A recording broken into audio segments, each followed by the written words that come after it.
¿Cuál es la fórmula de la felicidad? Creo que elegir un sentido y un rumbo para tu vida, saber que tienes el derecho de ser feliz y reconocer que todos tienen ese mismo derecho.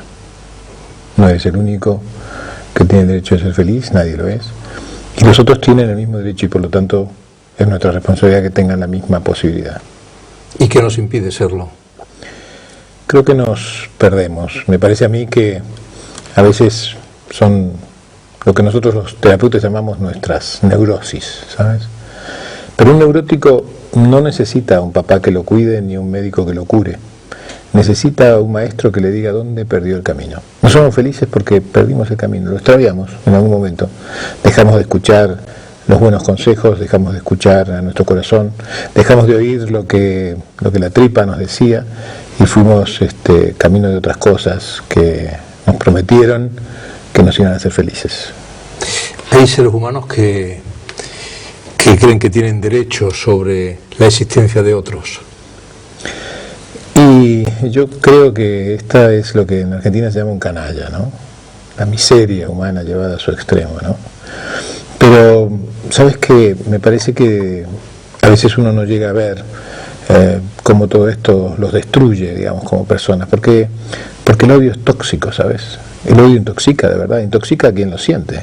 Más allá de que a otros los dañe su odio, estos que odian a otros y que se creen con derecho, porque los odian, de decidir sobre su vida, sobre su muerte, están enfermos de odio, que no es menos, ¿no? ¿Y cuándo finaliza el proceso de convertirnos en persona? Nunca. El proceso es un proceso que empieza cuando tenemos conciencia de quiénes somos y que sigue permanentemente, porque como no somos siempre los mismos, en última instancia siempre estamos tratando de serlo, ¿no? Dicen que un día había un maestro llorando en mitad de un camino. Y entonces vino un discípulo a decirle, ¿por qué lloras? Y él le dijo, tengo tantos años que sé que me faltan pocos. Y cuando me muera y llegue al cielo, tengo mucho miedo de que Dios o alguien me pregunte, ¿por qué no fuiste como Moisés o como Jesús o como Abraham? ¿Por qué no fuiste como Mahatma Gandhi o como Luther King? Y yo no voy a saber qué contestar. Por eso lloro, dijo el maestro. Y cuando el maestro dijo eso, el alumno también se puso a llorar.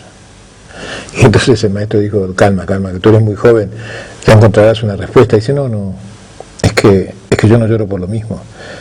Si me muero en este momento y podría morirme antes que tú, cuando llegue al cielo, quizás Dios o alguien me pregunte hoy, ¿por qué no fui como Moisés, como Abraham, como Mahatma Gandhi, como Jesús?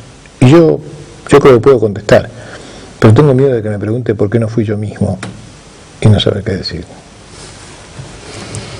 ¿Y por qué este riguroso orden? ¿El quién soy, a dónde voy y con quién?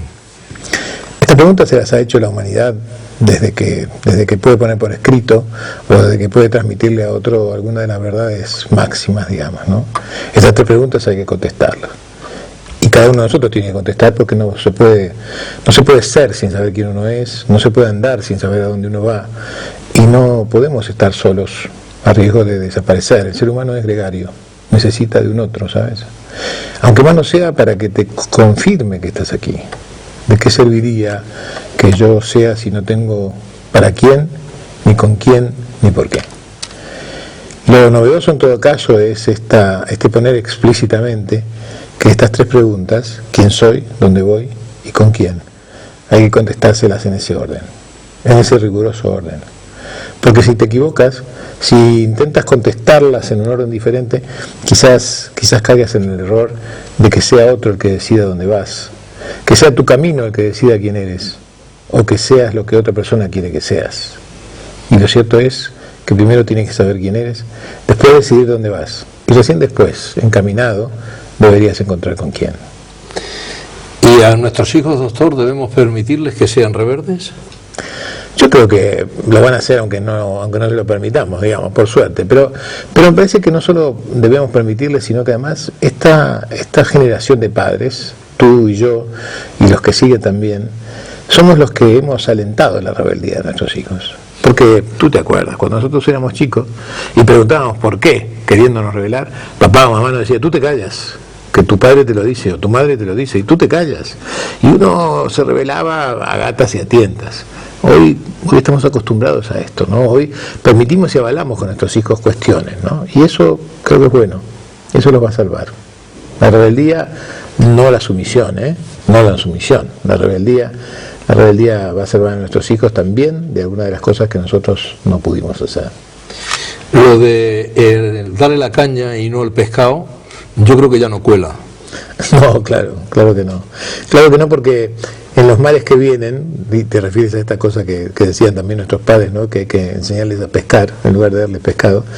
En los mares que vienen quizás haya peces que ni siquiera sirva la caña, ¿no? Tenemos que enseñarles a nuestros hijos que básicamente, ¿no? Que tienen que aprender a diseñar sus propias herramientas para un mundo que nosotros no conocemos. Yo digo siempre, nosotros somos, como dice un amigo mío, autoignorantes. Todo lo que no sabemos no nos lo enseñó nadie, no lo sabemos porque no lo sabemos. Y es nuestra responsabilidad no saberlo, pero para algunas cosas es tarde. Para aprender algunas cosas es tarde. La facilidad con la que mis hijos manejan internet, computadoras, las máquinas y la tecnología, yo nunca la podré tener. Yo todavía me sorprendo de cómo un fax, puedo yo poner una cosita por acá y salir otra cosa por allá, yo todavía no entiendo en mi cabeza, me cuesta mucho entenderlo. Y a nuestros hijos, ¿cómo debemos enseñarles a salvarse de nosotros mismos? Quizás diciéndole aquello de que solo cuando seas padre podrás comer huevos. No, seguro que no. Yo creo que ha cambiado esto. Yo creo que hoy día la tiranía, en todo caso, está en manos de los hijos y un pensador argentino brillante, se llamaba Jaime Barilco, decía que uno de los problemas que la sociedad tiene es que le tenemos miedo a nuestros hijos. Y como le tenemos miedo a nuestros hijos, no los educamos adecuadamente por el miedo que le tenemos. Y esto es grave, no es un tema menor, es un tema bastante grave, bastante complicado. ¿Cuándo y a qué edad termina la adolescencia? Esto es un tema de discusión para los colegas y los profesionales y que no está cerrado el tema de ninguna manera. Sobre este tema, yo digo siempre en broma que cualquier tonto tiene una teoría y yo también, para no ser menos tonto que los tontos. Yo creo que desde siempre la adolescencia se terminaba más o menos cuando pasaba el primer tercio de la vida. Esto creo.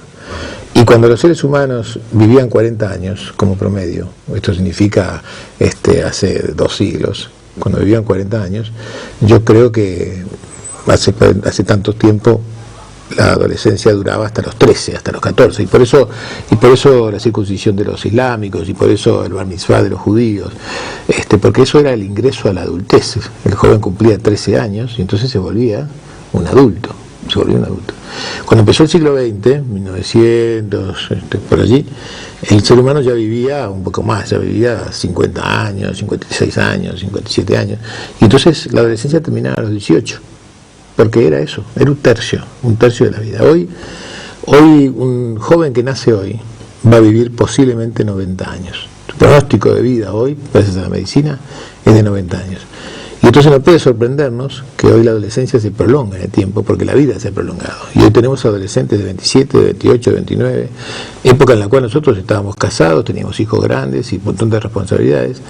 Y hoy muchos jóvenes de esa edad todavía tienen una estructura adolescente de funcionamiento, ¿no? No obstante, usted mantiene que si los hijos no se van de casa hay que abrirle la puerta y echarlos.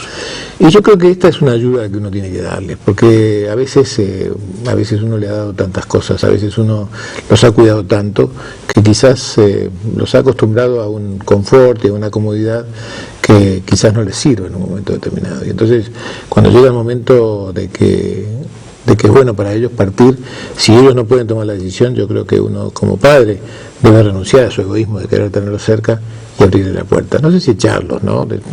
Pedirles, seriamente que se vayan y que pueden venir de visita todas las veces que quieran. ¿Qué es un imbécil?